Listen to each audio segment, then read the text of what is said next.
Alright guys, we are going to be reacting to the top 10 places to visit in Australia. Let's jump in guys, let's see what's going on. What's up guys, my name is Ryan and I recently returned from exploring Down Under and I want to share with you my favorite places. So here's my Australia top 10.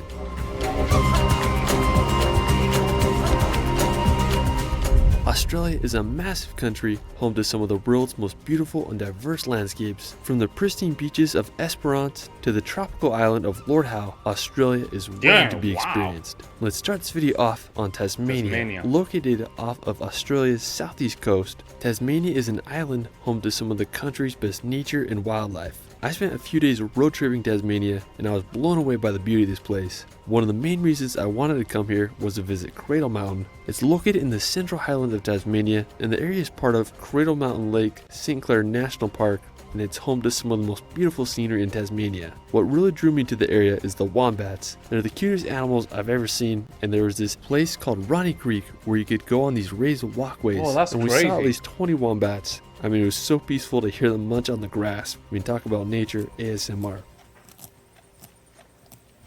Now, another incredible place in Tasmania is Cape Way, located on the Tasman Peninsula. I have to say, mate, Australia is like this weird place that it's hard to understand, man. It's gorgeous at the same time. A lot of these places are gorgeous, guys. Way is home to some of the tallest sea cliffs in the southern hemisphere. You can reach it by a 10-kilometer hike, but we decided to take a boat tour out to Cape Way. It took us about an hour to get there, and the views along the way were amazing. Once we reached Cape Way, I was just amazed by the size of the rocks and sea cliffs. Yeah, wow. It was such a spectacular area. After, we're going to head to the mainland to visit Western Australia. Before I came to Australia, I thought it would be feasible to road trip across the country in a day or two until I realized it was a 40-hour drive from Sydney. Yep. The 4-hour flight is definitely a faster option, but if you want to do a week or two road trip, it would be an incredible drive.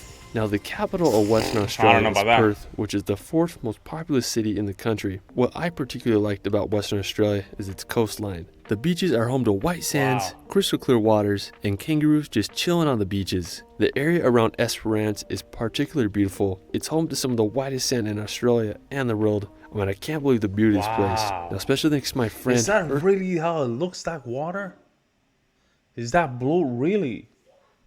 To Tom for sharing his footage of Esperance. He makes great videos of Australia, and I'll link his channel in the description so you can check them out. One of my favorite beaches in Esperance is Twilight Beach. It's located 10 minutes outside the town of Esperance, and it has this massive rock just off the coast that is popular for some cliff jumping. Another beautiful place in the area is Cape Le Grand. It's a pristine coastline home to these untouched beaches, and maybe you'll see some kangaroos roaming around. After, we're going to head into Australia's center to visit the Outback. And when you look at Australia from space, you'll notice that basically all the cities are on the coast, but the interior of the country is an orange, desolate landscape with hardly anyone living there, and that's the Outback. The most iconic landmark in the Outback is Uluru, or Ayers Rock. It's a massive monolith made up of sandstone. You can reach the area by flying into the nearby town of Ulara, or also by making the 4-hour drive from Alice Springs. Now, Uluru is a sacred site for the indigenous Australians, and it's believed to be a resting place for ancient spirits. There's definitely an energy there, and it's just bizarre how it sits alone in the desolate outback. Afterwards, we're going to head over to Brisbane. Located on the east coast, Brisbane was founded in 1824, and today... Man, shout out to the... I have to say this. Shout out to the people that came here with nothing, like meaning like when they arrived to Australia, these Europeans, man. How they managed to just build this thing, man. It's so hard to just build something. Look at what they did, man. This is insane. Wow. It's the third most populous city in Australia and the capital of Queensland. It's a beautiful city built on the Brisbane River and has an average of 260 days of sunshine per year. Just an hour from Brisbane is the Gold Coast, which is this incredible city with a huge beach contrasted with skyscrapers. If you want a more natural setting, you can embark to the Glasshouse Mountains. Located about an hour's drive from Brisbane, the Glasshouse Mountains are a group of 13 volcanic peaks. They are some of the most peculiar mountains I've ever seen. The tallest is Mount Birwa with an elevation of 556 meters. If you want to see them from the air, you can take a scenic plane tour to witness these unique mountains. After, we're going to visit Whitehaven Beach. Regularly voted as one of the best beaches in the world, Whitehaven Beach is located on the Whitsunday Island, and you can reach it by taking a boat or seaplane. The boat tour is the most affordable option, and you can reach Whitehaven by departing from places such as Airlie Beach or Shute Harbor on the mainland. Once you arrive at Whitehaven, you'll be amazed by the surrounding scenery. The sand is made up of silica, giving it its white color,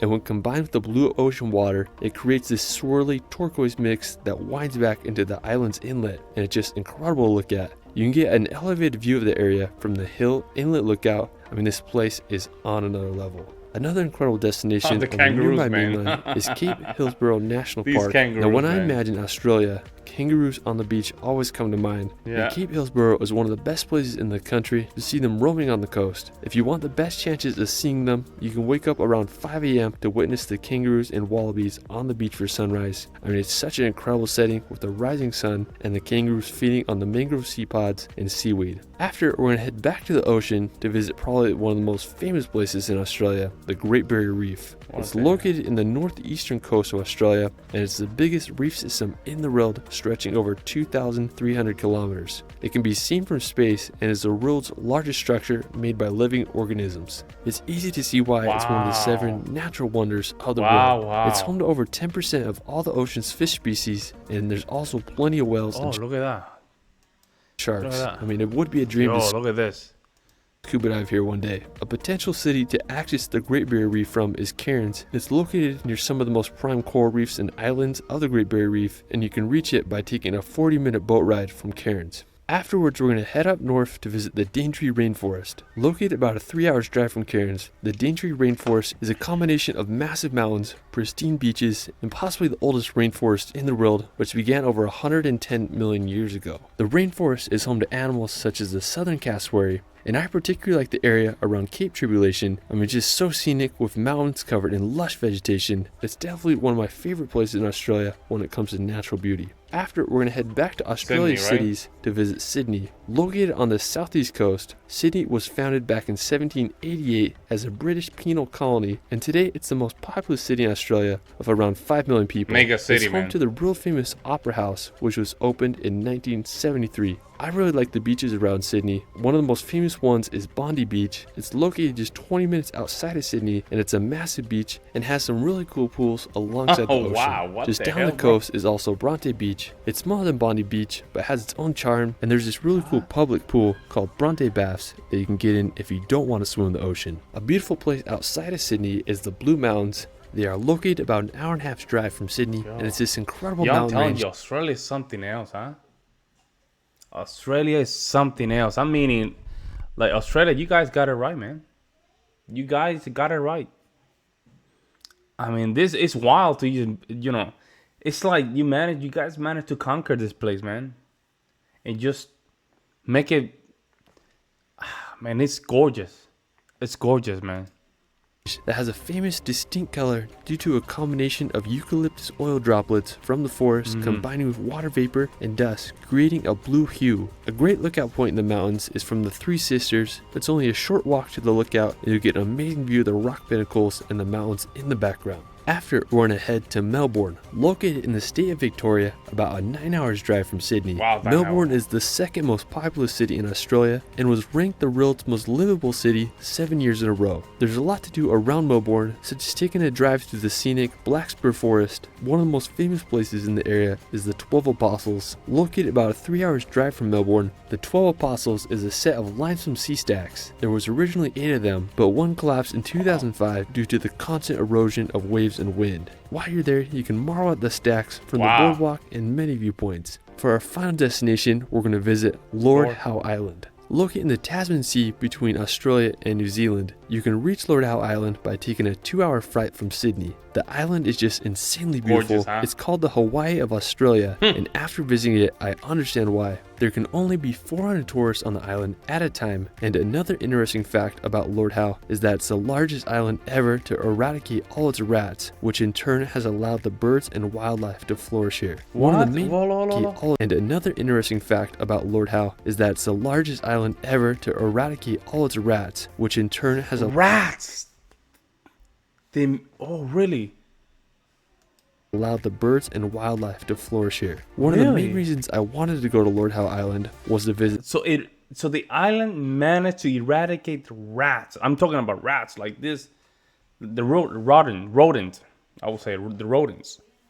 The Ball's Pyramid. It's the tallest sea stack in the world with a height of 572 meters. It's one of the wildest rock formations I've ever seen, as it sits alone in the desolate ocean. Now, to get to Ball's Pyramid, it was about an hour boat ride from Lord Howe Island. We went with this tour company called Reef and Beyond Eco Tours, and it was an adventure getting there. We boated around the entire sea stack, and I was just baffled by the scale of this place. I felt like Jack Sparrow discovering a treacherous island. We were going to snorkel in the water, but the sea was too rough, so it wasn't possible. After exploring Ball's Pyramid, we headed back to Lord Howe Island and got some incredible views on the way. While we were on Lord Howe, we had bikes to get around, and we did some great hikes. One of my favorites was Malabar Kims. There were some incredible views of the sea cliffs, and then we walked on the ridgeline to Kim's Lookout, and we were able to get amazing view of the full island. I mean, this place is paradise. Another one of my favorite things that we did on the island was snorkeling. Lord Howe is home to the southernmost coral reef in the world, so there's tons of great snorkeling spots. We went to Ned's Beach and had a great time swimming in the warm, clear waters. We saw plenty of fish and a few sea turtles. Now for sunset, I love going down to Lagoon Beach to watch the sun light up the mountains of Lord Howe. Places don't get more perfect than this island.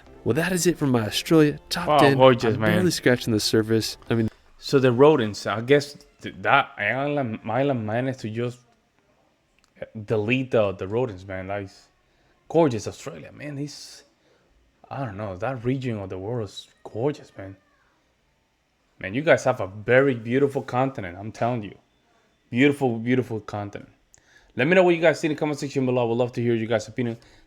Were these the top 10 places to visit Australia? I would love to hear you guys' opinion. We'll see you in the next one.